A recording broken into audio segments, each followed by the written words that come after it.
a estar con ustedes en la Cámara de Diputadas y Diputados para conversar sobre un tema que coincidimos, creo que todos, es fundamental a discutir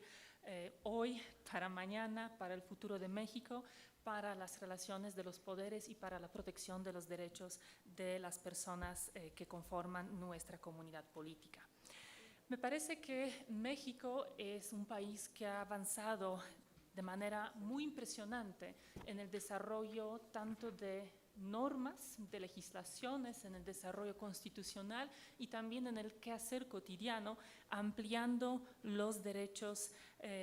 y capacidades y posibilidades de ejercicio de los derechos políticos para todas las personas. La apertura y el reconocimiento de la importancia de lo fundamental que son los derechos políticos para la vida democrática, pues fue lo que marcó en gran parte todo el proceso de la transición que se ha dado en nuestro país, y desde entonces creo que hemos avanzado construyendo de manera impresionante la paridad de género que tenemos hoy. Hemos avanzado de manera impresionante también abriendo los espacios a personas pertenecientes a otros grupos que históricamente han sido excluidos de la representación política y de la participación política, aunque ahí hay que reconocer que todavía tenemos varias deudas históricas, por ejemplo, con las comunidades indígenas de este país. Y también hemos pasado por una ruta muy compleja de avances, a veces algunos retrocesos, en la construcción de un sistema electoral muy sólido que hoy es un ejemplo no solo en nuestro país, pero también a nivel internacional, y donde muchos países que transitan o que quieren fortalecer sus sistemas electorales buscan como referente al caso mexicano para saber cómo lo hemos hecho y por qué lo hemos hecho tan bien. Prueba de eso los comicios que hemos presenciado apenas el pasado domingo, donde de manera pacífica la ciudadanía de dos entidades federativas ha podido ejercer su voto.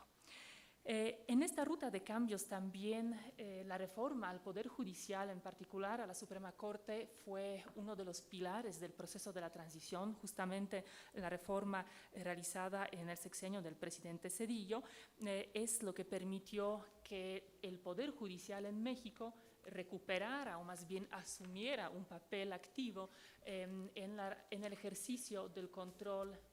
de las leyes, de las normas, de las decisiones que se toman en nuestro país para asegurarse que todas estas estén apegadas a la Constitución y a los tratados internacionales. Ahora, entiendo que lo que nos convoca aquí en realidad es una especie de discusión doble que por un lado pretende atender los desafíos todavía pendientes en términos de representación y participación política de la ciudadanía, y por otro lado es una reflexión más profunda, más técnica y específica sobre cómo tendría que operar, cómo tendría que funcionar el Poder Judicial y si este Poder Judicial requeriría una reforma para fortalecer o mejorar este funcionamiento. Me voy a referir en un primer momento a la primera parte, a la parte relacionada con la participación y representación política, donde me parece que en su mayoría contamos con diseños adecuados que garantizan el ejercicio de los derechos políticos, y únicamente creo que si podríamos pensar en algún ámbito que podría mejorarse, que podría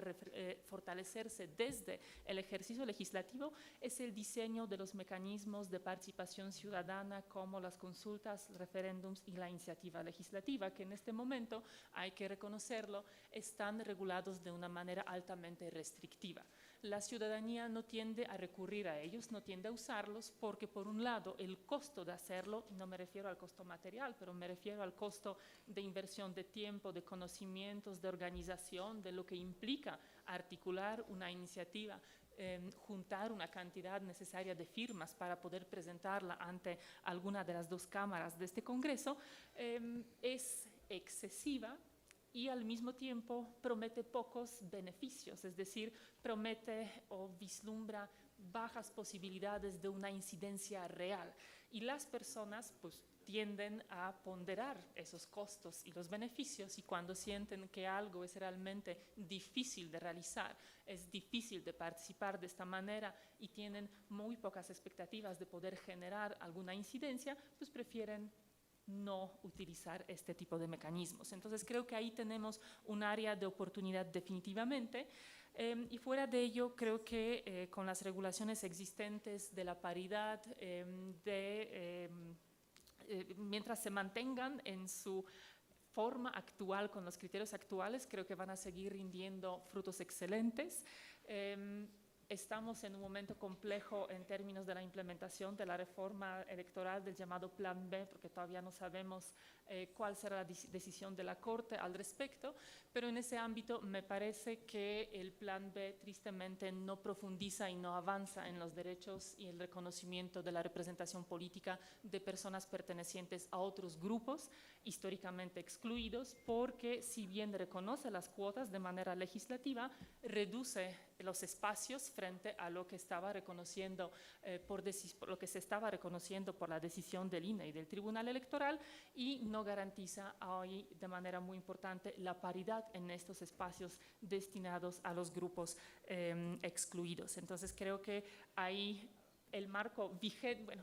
antes del Plan B estaba mejor que con el Plan B, pero eso habrá que ver qué se requeriría hacer en función de la decisión de la Corte, de la que todos estamos pendientes.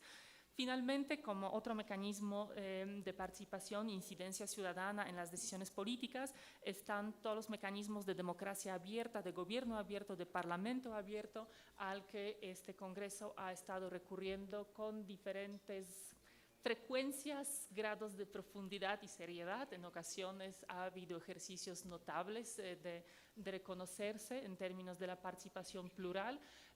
Me congratulo, este es creo que otro de ese tipo de los espacios, aunque también ha habido casos en los cuales no hubo esa apertura. Entonces creo que el marco legal en este momento es suficiente. Lo que hace falta en ocasiones es una mayor voluntad política para escuchar, para asesorarse de personas expertas en sus áreas de trabajo, y que puedan de esa manera incidir y contribuir a una mucho mejor articulación de las normas por parte de las dos cámaras. Y ahora, en cuanto al Poder Judicial, a mí me parece sinceramente que no es el momento para pensar en una reforma a la Corte y al Poder Judicial. Y creo que no lo es por dos grandes razones. La primera es que apenas hubo una reforma. Estamos a apenas 2 años de una reforma muy profunda que alteró de manera significativa varias áreas del funcionamiento del Poder Judicial, desde la carrera judicial, por la aceptación de la jurisprudencia por parte de la Suprema Corte. Y las reformas de esa envergadura necesitan tiempo para empezar a funcionar, para asentarse. Las transformaciones organizativas, Poder Judicial es una organización muy grande, muy compleja, con dinámicas propias, requieren tiempo. Me parece que a 2 años de una reforma es muy pronto para poder decir si esa reforma ha tenido un impacto y cuál ha sido ese impacto. Creo que lo que se requiere es todavía un tiempo para observar lo que está pasando, cómo se está transformando esa nueva dinámica dentro del Poder Judicial, y en su momento, a cabo de quizá otros 2, 3, 4 años, realizar un diagnóstico profundo que revise cuáles fueron los objetivos de la reforma, en qué medida los objetivos de esa reforma se han logrado cumplir o no, y de ahí, a partir de un diagnóstico sólido de esa naturaleza, creo que se podría con mucha mayor profundidad, con mucho mayor conocimiento, determinar cuáles tendrían que ser las eventuales rutas para una nueva reforma. La cuestión que llama mucho la atención y que tiene que ver con la manera en la que se designa a las personas que integran la Suprema Corte de Justicia de la Nación, me parece que sin duda el mecanismo con el que contamos no es ideal, pero me parece que tampoco es el peor mundo o el peor diseño que podríamos tener. Creo que la representación democrática y la legitimidad democrática se logra a partir de la participación de los dos órganos del Estado, del Poder Judicial, del Poder Ejecutivo y del Poder Legislativo, que finalmente representa a la ciudadanía, a la voluntad y a la voz de la ciudadanía de México. y que eventualmente,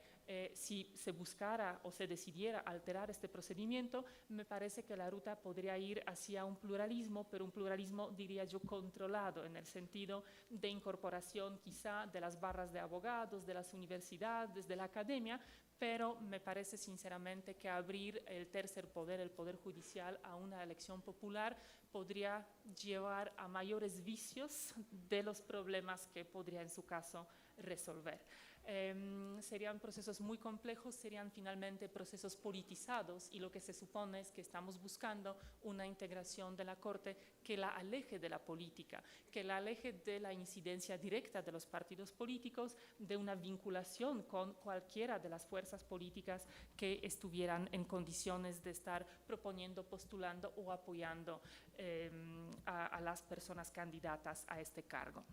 Y por otro lado, me parece que los problemas del Poder Judicial en la actualidad, o al menos la mayoría de los problemas que puedo observar, creo que no tienen que ver con el diseño, no tienen que ver con el diseño constitucional ni con el diseño legal, sino más bien tienen que ver con deficiencias que todavía hay en la manera en la que este diseño está implementado cotidianamente en el trabajo de la Suprema Corte, de todas las instancias dentro del Poder Judicial.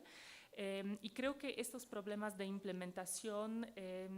tendrían que apuntarse o resolverse a partir del fortalecimiento de las capacidades institucionales del Poder Judicial y a través de los cambios en la cultura organizativa. Y esos cambios no se logran reformando la Constitución ni reformando la ley, sino que estos cambios se pueden lograr perfectamente bien dentro del marco que tenemos vigente en la actualidad, pero que sí requerirían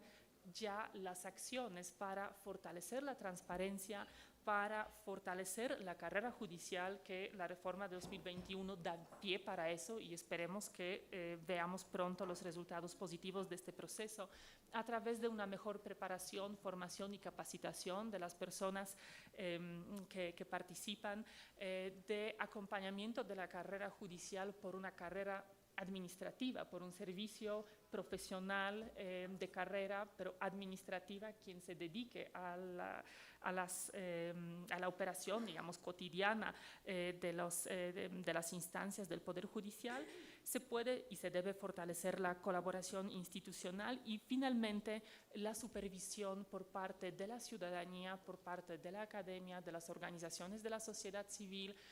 a través de diferentes figuras que también hoy ya están reconocidos y que también han estado funcionando en varios casos y que permiten que la ciudadanía opine, contribuya, articule sus opiniones, sus posturas, por ejemplo, a través de la figura amicus curiae ante la Suprema Corte. Entonces, creo que lo que ocurre hoy con el Poder Judicial, la transformación que tiene pendiente para fortalecer su funcionamiento, para garantizar de mejor manera, de manera más plena, la justicia para todas las personas que formamos parte de esta comunidad, definitivamente no pasan por una reforma, porque además creo que el exceso del reformismo en el que a veces incurre el legislativo mexicano nunca es positivo, porque la ley, para empezar, necesita siempre tiempo para surtir efecto, no es inmediata, y también la ley en sí o la reforma, sea constitucional, sea legal, no funciona como un hechizo mágico, o sea, no tiene un poder de transformación inmediata, absoluta y por sí sola de la realidad. En todas las áreas donde hemos logrado que la ley impulsara, que el derecho impulsara cambios profundos, piensen ustedes en la paridad, no fue simplemente y no fue suficiente el cambio legislativo. De lo que se necesitó también era de las autoridades capaces de hacer valer esa ley, de hacer cumplir a todas las personas involucradas, a todos los actores políticos involucradas, cumplir con esa ley, y también necesitó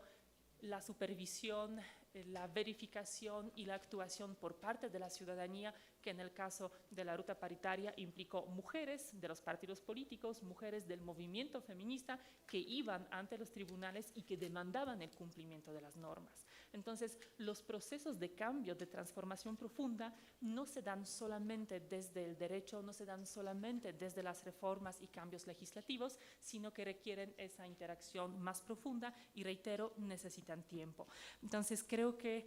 hay que apostar por una ruta de fortalecimiento de capacidades institucionales, de modificaciones a la cultura institucional del Poder Judicial y yo reiteraría o invitaría a un ejercicio de diagnóstico profundo y quizá una reforma, pero al cabo de unos cuantos años más. Les agradezco enormemente la oportunidad de compartir estas ideas con ustedes.